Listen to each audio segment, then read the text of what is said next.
창세기 15장 1절부터 6절까지의 말씀을 함께 읽습니다. 창세기 15장 1절부터 6절까지의 말씀을 함께 읽습니다. 시작. 이후에 여호와의 말씀이 환상 중에 아브라함에게 임하여 이르시되, 아브라함아, 두려워하지 말라. 나는 내 방패여 너의 지극히 큰 상급이니라. 아브라함이 이르되, 주 여호와여, 무엇을 내게 주시려 하나이까? 나는 자식이 없사오니 나의 상속자는 이 다메섹 사람 엘리에셀이니이다. 아브라함이 또 이르되, 주께서 내게 씨를 주지 아니하셨으니 내 집에서 길린 자가 내 상속자가 될 것이니이다. 여호와의 말씀이 그에게 임하여 이르시되, 그 사람이 내 상속자가 아니라 내 몸에서 날 자가 내 상속자가 되리라 하시고, 그를 이끌고 밖으로 나가 이르시되, 하늘을 우러러 무뼈를 셀 수 있나 보라. 또 그에게 이르시되, 내 자손이 이와 같으리라. 아브라함이 여호와를 믿으니 여호와께서 이를 그의 의로 여기시고. 아멘. 하나님께서 아브라함을 인도해 내셨고요. 그리고 그를 여러 가지 상황 속에서 단련시키셨습니다. 하나님께서 그의 믿음을 이끌어내셨고, 그를 만지시고 믿음의 사람으로 이끌어내시는 와중에 아직 가장 큰 것이 이루어지지 않았습니다. 무엇이 이루어지지 않았느냐 하면은, 당시의 고대 사람들 뿐만 아니라 오늘날에도 자녀는 굉장히 중요하게 여겨지는데, 이때의 자녀라 함은, 그리고 이 약속 이후에 자녀라 함은 그저 단순히 나의 대를 잇는다 정도가 아니고 하나님의 나라에 입장하게 되는 것에 대한 약속, 이 땅에 이루실 하나님 나라의 기업을 이어가는 것에 대한 약속으로 여겨져서요, 굉장히 중요하게 여겨졌습니다. 고대의 그 예루살렘을 기반으로 하는 그 히브리인들의 이 내세관으로 바라보면은 하나님 나라가 이 땅에 임한다고 생각을 했어요. 죽어서 제3의 장소로 이동한다고 생각하는 것이 아니고, 하나님께서 그 유다의 다윗을 통해서 이루신 그 왕국 같은 그 나라를 다시금 땅에 이루시겠다라고 생각을 했습니다. 그 다윗에 대한 것도 그 이후에 생각을 한 것일 수도 있는데, 젖과 꿀이 흐르는 땅, 약속의 땅, 그곳에 하나님의 나라가 이를 것이라고 생각을 했고, 이 땅에 임하는 하나님의 나라에 대한 그 생각의 태동이 아브라함 때부터 주어집니다. 아브라함에게 주신 이 약속의 말씀을 기반으로 하여서 그 사람들의 내세관 속에 하나님의 축복의 땅, 축복의 나라가 이 땅에 임한다라는 그 생각이 있어서 이제 그것이 너무 과도해져서 제3성전에 대한 생각도 있게 되는 것이고, 여러 가지 일들이 있는 것이지만은, 그 생각의 최초의 태동이 바로 이 땅을 너에게 주겠다, 그리고 너에게 수많은 자손을 주어서 나라를 이루도록 하겠다라는 그 약속의 말씀입니다. 그리고 이 말씀을 이 시각, 이 자리에서 정확하게 하시기 이전에도요, 그 가나안 땅으로 이동하도록 하시고, 그리고 여러 가지 일들을 이루시면서요, 그리고 그의 아내를 구해주시며 그녀를 통해서 또한 자녀를 주실 것에 대한 기대를 계속 주신 것 아니겠습니까?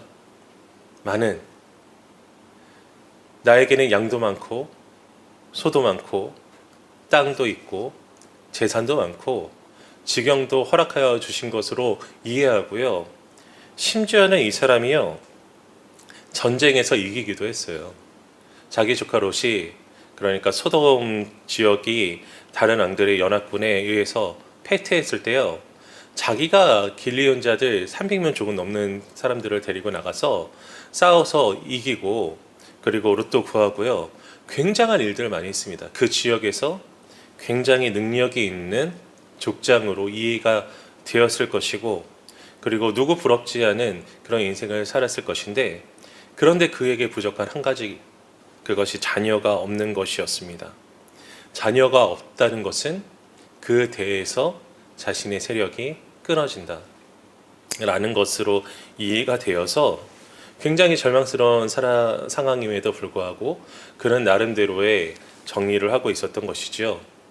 하나님에 대한 원망이나 아니면 다른 기대들에 대한 것들이 언급되어 있지는 않기 때문에 그것을 알 수는 없겠으나 오늘 말씀을 통해서 제 상속자는 하나님이 저에게 몸에서 난 자가 없도록 하셨기 때문에요.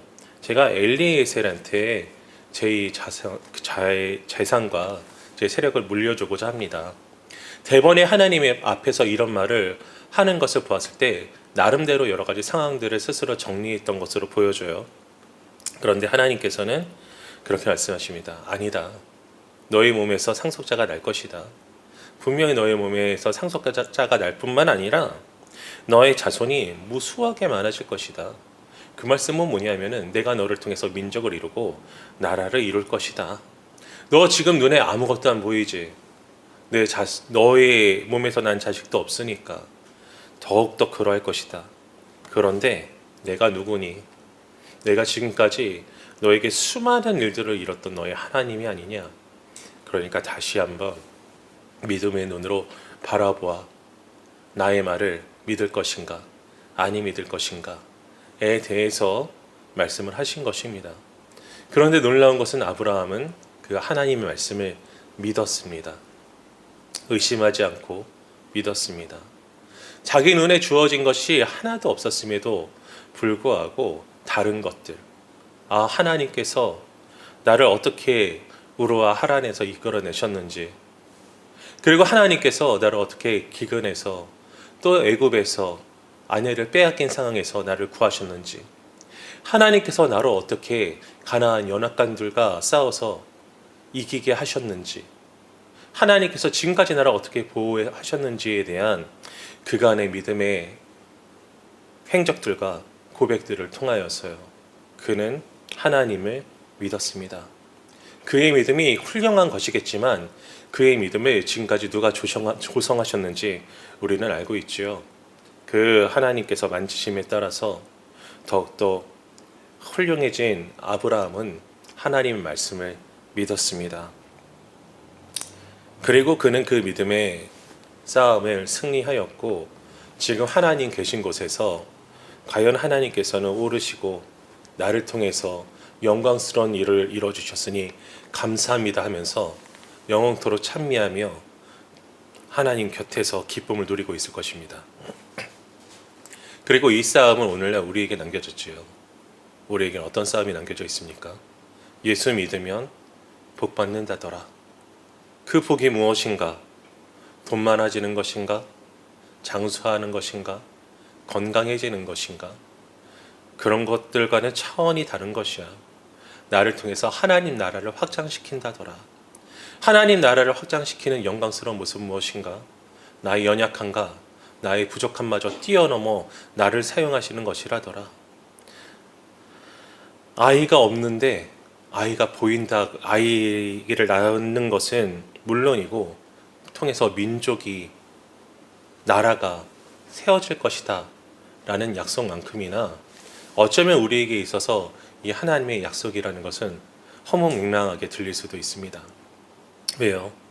내가 생각하기에 나는 연로하였고, 내가 생각하기에 나는 연소하고, 내가 생각하기에 나는 돈이 없고 힘이 없고 백도 없고 사회적 위치와 지위도 낮고, 내가 생각하기에 나에게 주어진 그 무엇이 아직 확실하게 있지 않는데, 나는 연약한데 도대체 나의 무엇으로 하나님 나라의 확장이 이루어진다는 것입니까?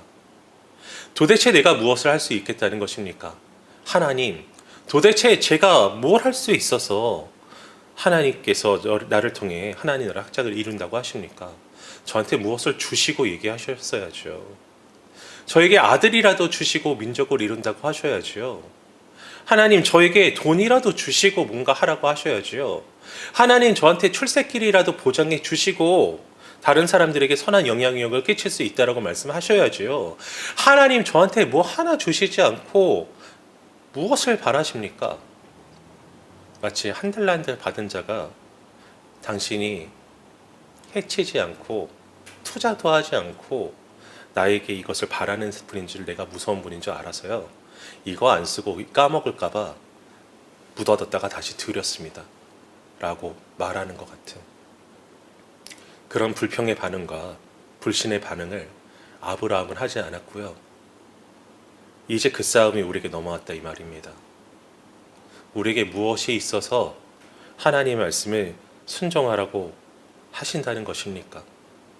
우리에게 무엇을 주셨기에 나에게 순종하라 하시고 그것을 통해서 뭘 하신다는 것입니까? 나에게 주신 것 없잖아요 라고 하시겠습니까? 아니면은 아멘, 내 눈에 보이는 것 없지만 하나님 나에게 지금까지 선대하시고 나를 지금까지 이끌어내시고 나라 지금까지 함께하여 주신 그 은혜에 기대어서 이번에도 선하게 하시는 줄로 믿습니다 라고 고백하시겠습니까?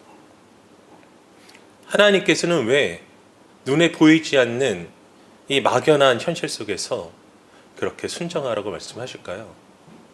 왜냐하면요, 6절의 말씀, 아브라함이 여호와를 믿으니 여호와께서 이를 그의 의로 여기시고, 그의 의로 여기시고 라고 뒤에 말이 있습니다. 끝나지 않았죠. 그 의의 믿음의 고백을 통해서 이끌어내시고자 하시는 것이 있기 때문입니다.